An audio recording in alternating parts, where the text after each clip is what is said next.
R B application ಹಾಕೋದಕ್ಕೆ account create ಮಾಡೋದು ಹೇಗೆ ಅಂತ ಅಂದ್ಬಿಟ್ಟು ಸ್ಟೆಪ್ ಬೈ ತೋರಿಸ್ಕೊಡ್ತಾ ಹೋಗ್ತೀನಿ. ನೋಡ್ಬೋದು ಆರ್ ಬಿ ಅಪ್ಲಿಕೇಶನ್ ಅಂತ ಹಾಕಿದ್ರೆ ಸಾಕಿದ್ರೆ ವೆಬ್ಸೈಟ್ ಓಪನ್ ಆಗುತ್ತೆ. ಇಲ್ಲಿ ನೋಡ್ತಾ ಇದ್ದಾರೆ ಅಪ್ಲೈ ಅನ್ನೋ ಮೇಲೆ ಕ್ಲಿಕ್ ಮಾಡೋದೇ, ಇಲ್ಲಿ ಕ್ರಿಯೇಟ್ ಅನ್ನೋ ಅಕೌಂಟ್ ಇದ್ದಿಲ್ಲ ಅದ್ರ ಮೇಲೆ ಕ್ಲಿಕ್ ಮಾಡಿದ ತಕ್ಷಣ ನೆಕ್ಸ್ಟ್ ಪೇಜ್ ಇಲ್ಲಿ ಓಪನ್ ಆಗುತ್ತೆ. ಇಲ್ಲಿ ಪ್ರತಿಯೊಂದು ನೋಟು ಓದ್ಕೋಬೇಕಾಗತ್ತೆ. ಕ್ರಿಯೇಟ್ ಅಕೌಂಟ್ ಇದ್ದಿಲ್ಲ ಇಲ್ಲಿ ಕೆಳಗಡೆ ಡೀಟೇಲಾಗಿ ಫಿಲ್ ಮಾಡಬೇಕಾಗತ್ತೆ. ಫಸ್ಟ್ ಕಂಟಿನ್ಯೂ ಸೆಲೆಕ್ಟ್ ಮಾಡ್ಕೋಬೇಕಾಗತ್ತೆ.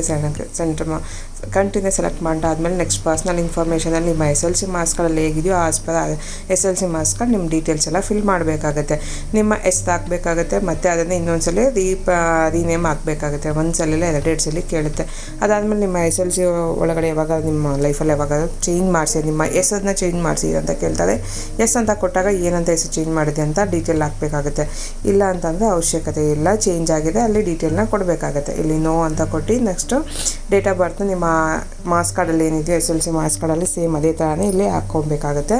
ಸೇಮ್ ಇಲ್ಲಿ ಕೂಡ ಟೈಪ್ ಡೇಟ್ ಆಫ್ ಬರ್ತ್ ಹಾಕ್ಕೊಂಡು ಜೆಂಡರ್ನ ಮೆನ್ಷನ್ ಮಾಡಬೇಕು. ಅದಾದಮೇಲೆ ಫಾದರ್ ನೇಮ ಮತ್ತು ಫಾದರ್ ನೇಮ್ ಹಾಕ್ಕೊಂಡು 2 ಸಲ ಮದರ್ ನೇಮ್ ಹಾಕ್ಕೋಬೇಕು. ಅದನ್ನು ಕೂಡ 2 ಸಲ ಹಾಕ್ಕೋಬೇಕು. ಎಲ್ಲ 2 ಸಲ ಹಾಕ್ಕೊಂಡು ವೆರಿಫೈ ಮಾಡಿಕೊಂಡು ಕರೆಕ್ಟಾಗಿದೆ ಅಂತಂದರೆ ನೆಕ್ಸ್ಟ್ ಕೆಳಗಡೆ ಬಂದರೆ ಡೀಟೇಲ್ಸ್ ಎಲ್ಲ ಕರೆಕ್ಟಾಗಿದೆಯಲ್ಲ ಅಂತ ವೆರಿಫೈ ಮಾಡ್ಕೊಳ್ಳಿ ಅಂದರೆ ಕ್ರಾಸ್ ಚೆಕ್ ಮಾಡ್ಕೊಂಡಾದ್ಮೇಲೆ ಕೆಳಗಡೆ ನೆಕ್ಸ್ಟ್ ಬಂದರೆ ಇಲ್ಲಿ ಕಾಂಟ್ಯಾಕ್ಟ್ ಡೀಟೇಲ್ ಅಂತ ಇದೆ. ನೆಕ್ಸ್ಟ್ ಇಲ್ಲಿ ಕಾಂಟ್ಯಾಕ್ಟ್ ಡೀಟೇಲಿನಲ್ಲಿ ನಿಮ್ಮ ಇಮೇಲ್ ID ವ್ಯಾಲಿಡ್ ಆಗಿರೋವಂಥ ಇಮೇಲ್ ID ಹಾಕ್ಕೋಬೇಕು ಮತ್ತು ಆ್ಯಕ್ಟಿವ್ ಆಗಿರೋವಂಥ ಮೊಬೈಲ್ ನಂಬರ್ನ ಹಾಕ್ಕೋಬೇಕಾಗುತ್ತೆ. ಇಲ್ಲಿ ಇಮೇಲ್ ID ಹಾಕ್ಕೊಂಡು ಜನರೇಟ್ OTP ಅಂತ ಇದೆಯಲ್ಲ ಅಂತ ಕೊಟ್ಟಿದ ತಕ್ಷಣ ಅದ್ಮೇಲೆ ಕ್ಲಿಕ್ ಮಾಡಿದ ತಕ್ಷಣ ನಿಮ್ಮ ಇಮೇಲ್ IDಗೆ OTP ಹೋಗುತ್ತೆ. OTPನ ಅಲ್ಲಿ ಹಾಕ್ಕೋಬೇಕಾಗುತ್ತೆ. ಅದಾದಮೇಲೆ ಮೊಬೈಲ್ ನಂಬರ್ನ ಹಾಕ್ಕೋಬೇಕು. ನಿಮ್ಮ ಆ್ಯಕ್ಟಿವ್ ಆಗಿರೋಂಥ ಮೊಬೈಲ್ ನಂಬರ್ ಹಾಕ್ಕೊಂಡು ಜನರೇಟ್ OTP ಅಂತ ಕೊಟ್ಟಿದ ತಕ್ಷಣ OTP ಹೋಗಿರುತ್ತೆ ಮೊಬೈಲ್ ನಂಬರ್ಗೆ. ಆ ಮೊಬೈಲ್ ನಂಬರ್ OTPನ ಹಾಕ್ಕೊಂಡು ನೆಕ್ಸ್ಟ್ ಇಲ್ಲಿ ಕೆಳಗಡೆ ಬಂದರೆ ಆಧಾರ್ ಕಾರ್ಡ್ನ ವೆರಿಫಿಕೇಷನ್ ಕೇಳ್ತಾರೆ. ಆಧಾರ್ ಕಾರ್ಡ್ ವೆರಿಫಿಕೇಷನ್ನ ಮಾಡಬೇಕಾಗುತ್ತೆ. ಅಂದರೆ ಆಧಾರ್ ಕಾರ್ಡ್ ನಂಬರ್ನ ಹಾಕ್ಬಿಟ್ಟು ಜನರೇಟ್ ಆಧಾರ್ ಕಾರ್ಡ್ OTP ಅಂತ ಹಾಕಿದ್ರೆ ಸಾಕು. ಕ್ಲಿಕ್ ಮಾಡಿದ್ರೆ OTP ಹೋಗಿರುತ್ತೆ.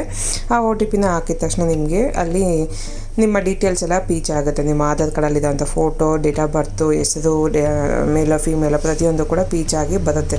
ವೆರಿಫೈ ಆಗಿದ ತಕ್ಷಣ ವೆರಿಫೈ ಮಾಡಿದ್ದಾದಮೇಲೆ ಚೆಕ್ ಬಾಕ್ಸ್ನ ಕ್ಲಿಕ್ ಮಾಡಿ ಇಲ್ಲಿ ಪಾಸ್ವರ್ಡ್ನ ಕ್ರಿಯೇಟ್ ಮಾಡ್ಕೋಬೇಕಾಗುತ್ತೆ. ಪಾಸ್ವರ್ಡ್ನ ಕ್ರಿಯೇಟ್ ಯಾವ ರೀತಿ ಮಾಡಬೇಕು ಅಂತ ಕೂಡ ಅಲ್ಲಿ ಕೊಡಲಾಗಿದೆ. ಕ್ಯಾಪ್ಚರ್ ಕೊಡೋ ಸ್ಮಾಲು, ಬಿಗ್ಗು ಮತ್ತು ಸ್ಪೆಷಲ್ ಲೆಟರು, ನಂಬರ್ಸ್ ಎಲ್ಲ ಮಿಕ್ಸ್ ಮಾಡಿ ಪಾಸ್ವರ್ಡ್ನ ಕ್ರಿಯೇಟ್ ಮಾಡ್ಕೋಬೇಕು. ಅದಾದಮೇಲೆ ಕನ್ಫರ್ಮ್ ಪಾಸ್ವರ್ಡ್ನ ಮಾಡ್ಕೋಬೇಕು. ಅದಾದಮೇಲೆ ಕೆಳಗೆ check box I am not a robot ಅಂದಿಲ್ಲ ಅದ್ರ ಮೇಲೆ ಕ್ಲಿಕ್ ಮಾಡಿ ಇಲ್ಲಿ preview and create an account ಅಂತ ಇದಿಲ್ಲ ಅದ್ರ ಮೇಲೆ ಕ್ಲಿಕ್ ಮಾಡಬೇಕಾಗುತ್ತೆ.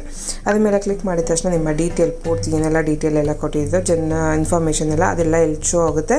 ಎಲ್ಲ ಕರೆಕ್ಟಾಗಿದೆ. ಆ ಚೆಕ್ ಬಾಕ್ಸ್ನ ಕ್ಲಿಕ್ ಮಾಡಿ ಇಲ್ಲಿ ಕ್ರಿಯೇಟ್ ಅನ್ ಅಕೌಂಟ್ ಅಂತ ಇದಿಲ್ಲ ಅದ್ರ ಮೇಲೆ ಕ್ಲಿಕ್ ಮಾಡಬೇಕಾಗುತ್ತೆ.